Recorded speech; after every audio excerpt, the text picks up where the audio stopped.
Offer creation বলতে আপনি যদি এটা বুঝে থাকেন যে শুধুমাত্র ডিসকাউন্ট দেয়া, তার মানে আপনি বড়সড় একটা আপনার বিজনেসের ডেঞ্জার জোনে আছেন। কারণ আপনার বিজনেসের সেল বাড়ানোর জন্য বা কম্পিটিটরদের থেকে আলাদা থাকার জন্য ডেফিনিটলি আপনাকে অফার নিয়ে খেলতে হবে।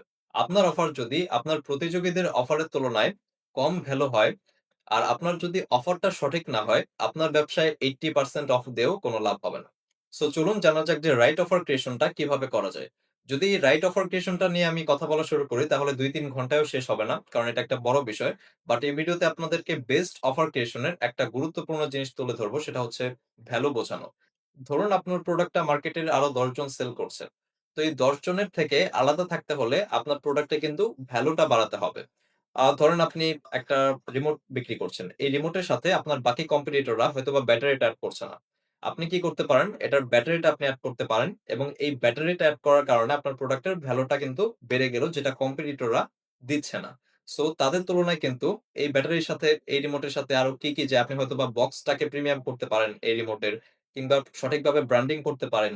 তো যখন আপনি রিসার্চ করে কাস্টমারদের সাইকোলজি অনুযায়ী আপনার প্রতিযোগীদের রিসার্চ করে এই ভ্যালু গুলো বাড়াবেন বা এই ভ্যালু গুলো বাড়িয়ে একটা অফার তৈরি করবেন, তখন কিন্তু আপনার যে 50% বা 80% ডিসকাউন্টের তুলনায় আপনি যদি এটার দাম আরো 20% বা 50% বাড়িয়েও দেন, তখন আপনার থেকেই কিনবে। That is the real power of right offer creation. And এই অফার ক্রিয়েশনটা সঠিকভাবে না করতে পারার কারণে হয়তোবা আপনার প্রোডাক্ট অনেক ভালো, আপনার কম্পিটিটরদের মাঝারি মানের প্রোডাক্ট হওয়া সত্ত্বেও আপনার সেল হচ্ছে না। অ্যান্ড আরেকটা গুরুত্বপূর্ণ জিনিস ম্যাটার করে সেটা হচ্ছে কমিউনিকেশন। আপনি কিভাবে কাস্টমারদের সাথে কনটেন্টে কমিউনিকেট করছেন, তাদের সাইকোলজি বুঝে কথা বলছেন কিনা বা তাদের মনের কথা বলছেন কিনা বা তাদের সমস্যা বা প্রবলেম অনুযায়ী সলিউশন দিচ্ছেন কিনা, এই যাবতীয় সবকিছু ম্যাটার করে আপনার সেলস এর ক্ষেত্রে।